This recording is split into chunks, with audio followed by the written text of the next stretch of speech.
পুরোদমে ইসরায়েল ফিলিস্তিন ভয়াবহ যুদ্ধ চলছে, আর এরই মাঝে আমাদের হাতে আসা কিছু চাঞ্চল্যকর আপডেট সংবাদ জানিয়ে দিব। ইসরায়েলকে ব্যাপক সমর্থন দিয়ে এবার বিপাকে পড়েছে বাইডেন। মিশিগানে বাইডেনকে শাস্তি দিতে চান আরব বংশোদ্ভূত মার্কিন ভোটারেরা। ক্ষমতা ফুরিয়ে আসছে এই মার্কিন প্রেসিডেন্টের। আগামী নির্বাচনে বিজয়ী হওয়া কোনোভাবেই সম্ভব নয়।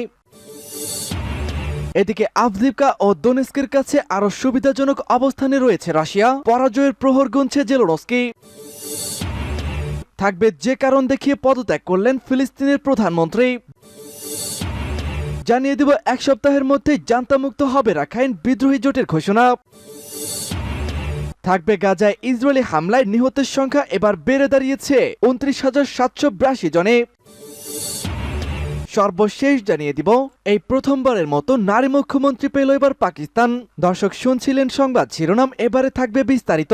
তার আগে আমাদের ভিডিওটিতে একটি লাইক দিন এবং চ্যানেলটি সাবস্ক্রাইব করে পরবর্তী আপডেট এবং গুরুত্বপূর্ণ সংবাদ সবার আগে পেতে আমাদের সাথেই জুড়ে থাকুন।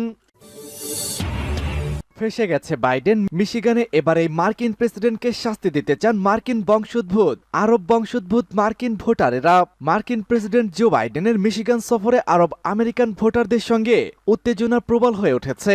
গাজা পরিস্থিতি মোকাবেলা নিয়ে অঙ্গরাজ্যের সংখ্যাগরিষ্ঠ আরব আমেরিকান জনগণের মধ্যে অসন্তোষ দেখা দিয়েছে। সফরে এই গোষ্ঠীটির মানুষদের বসবাসে থাকা ডিয়ারবর্নে যাননি তিনি। এমনকি এই সম্প্রদায়ের কোনো নেতার সঙ্গেও বৈঠক করেননি প্রেসিডেন্ট বাইডেন। তার সফর সঙ্গী হিসেবে ছিলেন না কোনো প্রতিবেশী জেলা থেকে নির্বাচিত ডেমোক্রেটিক প্রতিনিধি রাশিদা তালেব। মার্কিন সংবাদ মাধ্যম দ্য হিলের খবরে জানিয়েছে, বৃহস্পতিবার মিশিগান সফরে গিয়ে কৃষ্ণাঙ্গ নেতাদের সঙ্গে সাক্ষাৎ করেছেন প্রেসিডেন্ট বাইডেন। এমনকি কৃষ্ণাঙ্গ মালিকানাধীন এক রেস্টুরেন্টের মালিকের সঙ্গেও তিনি কথা বলেছেন। ডেট্রয়েটে ইউনাইটেড অটো ওয়ার্কস এর হলে তিনি বক্তব্য দিয়েছেন।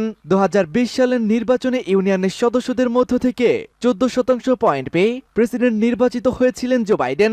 সেখানে 87% ছিলেন কৃষ্ণাঙ্গ ভোটারেরা। কিন্তু গাজা পরিস্থিতি নিয়ে সমালোচনার মুখে এবারের নির্বাচনের জয় নিয়ে অনিশ্চয়তার মুখে পড়েছেন মার্কিন এই ক্ষমতাশালী প্রেসিডেন্ট। নভেম্বরের নির্বাচনে সাবেক প্রেসিডেন্ট ডোনাল্ড ট্রাম্পের সঙ্গে আবারও প্রতিনিধিতায় নামতে পারেন জো বাইডেন। আভদিভকা ও দোনেস্কের কাছে আরো সুবিধাজনক অবস্থানে রয়েছে রাশিয়া। পরাজয়ের প্রহর গুনছে ইউক্রেনীয় বাহিনী। ইউক্রেনের দোনেস্ক ও আভদিভকার কাছে নিজেদের আরো সুবিধাজনক অবস্থানে নিয়েছে রাশিয়ার সামরিক বাহিনী। রবিবার রুশ প্রতিরক্ষা মন্ত্রণালয় এই তথ্য জানিয়েছে। এমন সময় রাশিয়া এই ঘোষণা দিয়েছে যখন ইউক্রেন আরো ভেতরে অভিযান চালাতে রুশ বাহিনীকে নির্দেশ দিয়েছে দেশটির প্রেসিডেন্ট ভ্লাদিমির পুতিন। রাশিয়ার প্রতিরক্ষা মন্ত্রণালয় জানিয়েছে, দোনেস্ক অঞ্চলের ক্লিসচিভকা, দিলেভোকা ও কুর্মিওভোকা এলাকা থেকে ইউক্রেনীয় বাহিনীকে হটাতে সক্ষম হয়েছে রুশ সেনাবাহিনী। এছাড়া আভদিভকা শহরকে ঘিরে নিজেদের সুবিধাজনক অবস্থানে নিয়েছে তারা। চলতি মাসে রুশ বাহিনীর হাতে পতন হয় এই শহরটির। রুশ মন্ত্রণালয়ের ভাষ্য মতে, আভদিভকা ঘিরে ইউক্রেনের সশস্ত্র বাহিনীর 3য় অ্যাসল্ট ব্রিগেড এবং 107তম এয়ার ডিফেন্স ব্রিগেডকে পরাজিত করেছে রুশ বাহিনী। এ এলাকায় ইউক্রেনের 7টি পাল্টা হামলাও ঠেকিয়ে দেওয়া হয়। পাশাপাশি ইউক্রেন বাহিনী 77টি ড্রোন ধ্বংস করে দিয়েছে। আভদিভকা শহরের পতনের পর ইউক্রেনের আরো ভিতরে অভিযান চালাতে রুশ সেনাদের প্রতি গত মঙ্গলবার নির্দেশ দিয়েছেন পুতিন। যে কারণ দেখিয়ে পদত্যাগ করলেন ফিলিস্তিনের প্রধানমন্ত্রী। ফিলিস্তিনের ক্ষমতাসীন সরকারের প্রধানমন্ত্রী মোহাম্মদ শাতায়ে পদত্যাগ করেছেন। কারণ হিসেবে তিনি ইসরায়েলি আগ্রাসন ও উদ্বুদ্ধ পরিস্থিতিতে ঐক্যের ভিত্তিতে নতুন ফিলিস্তিনি সরকার ব্যবস্থা দরকার বলে উল্লেখ করেছেন। তুরস্কের রাষ্ট্রীয় প্রচার মাধ্যম টিআরটি ওয়ার্ল্ড এবং অন্যান্য আন্তর্জাতিক গণমাধ্যম জানায়, সোমবার প্রেসিডেন্ট মোহাম্মদ আব্বাসের কাছে তিনি পদত্যাগপত্র জমা দিয়েছেন। খবরে বলা হয়েছে, পদত্যাগপত্র জমা দেওয়ার পর এক সংবাদ সম্মেলনে তিনি নিজেই বিষয়টি নিশ্চিত করেছেন। এ সময় মোহাম্মদ শাতায়ের বলেন, আমি প্রেসিডেন্ট মোহাম্মদ আব্বাসকে বারবার পদত্যাগপত্র জমা দিয়েছি। গাজায় ইসরায়েলি বাহিনীর আগ্রাসন এবং পশ্চিম তীর ও জেরুজালেমের সহিংসতা বৃদ্ধির প্রতিবাদে আমি এই পদক্ষেপ নিতে বাধ্য হচ্ছি। তার এই পদত্যাগের মধ্য দিয়ে কার্যত পুরো মন্ত্রিসভার পতন ঘটল। সংবাদ সম্মেলনে শাতায়ের আরো বলেছেন, গাজা ভূখণ্ডের পরিস্থিতি এখন আর আগের মতো নেই। নতুন একটি বাস্তবতা যেখানে সৃষ্টি হয়েছে, আর সেই বাস্তবতায় ফিলিস্তিনের অখণ্ডতা ও ঐক্য ধরে রাখতে হলে প্রয়োজন হবে নতুন সরকার ও নতুন রাজনীতির। আমাদের সামনে সবচেয়ে বড় চ্যালেঞ্জ পরিবর্তিত অবস্থার সঙ্গে খাপ খাইয়ে নেওয়া এবং এমন একটি সরকারকে ক্ষমতায় বসানো যে সরকার পুরো ফিলিস্তিনের ঐক্য দৃঢ় করতে পারবে।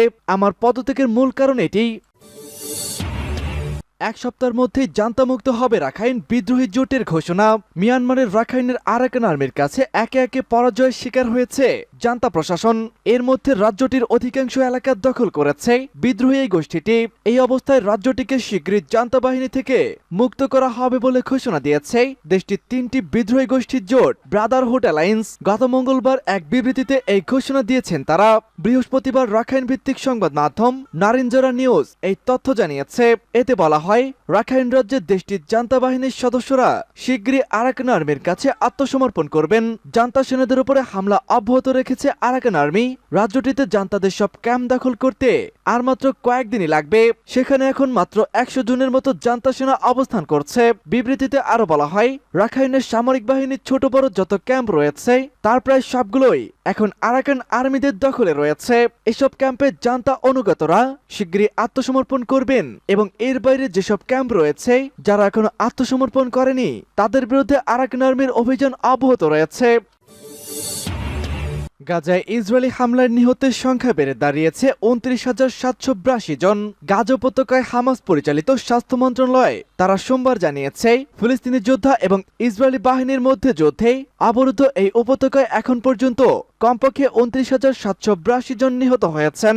মন্ত্রণালয়ের এক বিবৃতিতে বলা হয়, গত 24 ঘন্টায় গাজায় ইসরায়েলি হামলায় 90 জন নিহত হওয়ায় এই সংখ্যাটি বেড়ে মোট 29,782 জনে দাঁড়িয়েছে। এদিকে গত 7 অক্টোবর যুদ্ধ শুরু হওয়ার পর গাজায় মোট 70,043 জন আহত হয়েছেন। প্রথমবারের মতো নারী মুখ্যমন্ত্রী পেল এবার পাকিস্তান। পাকিস্তানের 3বারের সাবেক প্রধানমন্ত্রী নওয়াজ শরীফের মেয়ে মরিয়ম নওয়াজ পাকিস্তানের মুখ্যমন্ত্রী হিসেবে নির্বাচিত হয়েছেন। সোমবার প্রাদেশিক পরিষদের সদস্যরা তাকে মুখ্যমন্ত্রী হিসেবে নির্বাচিত করেছেন।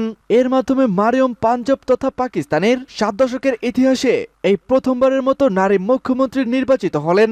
মারিয়াম বর্তমানে PMNL এর সিনিয়র সভাপতি হিসেবে দায়িত্ব পালন করেছেন।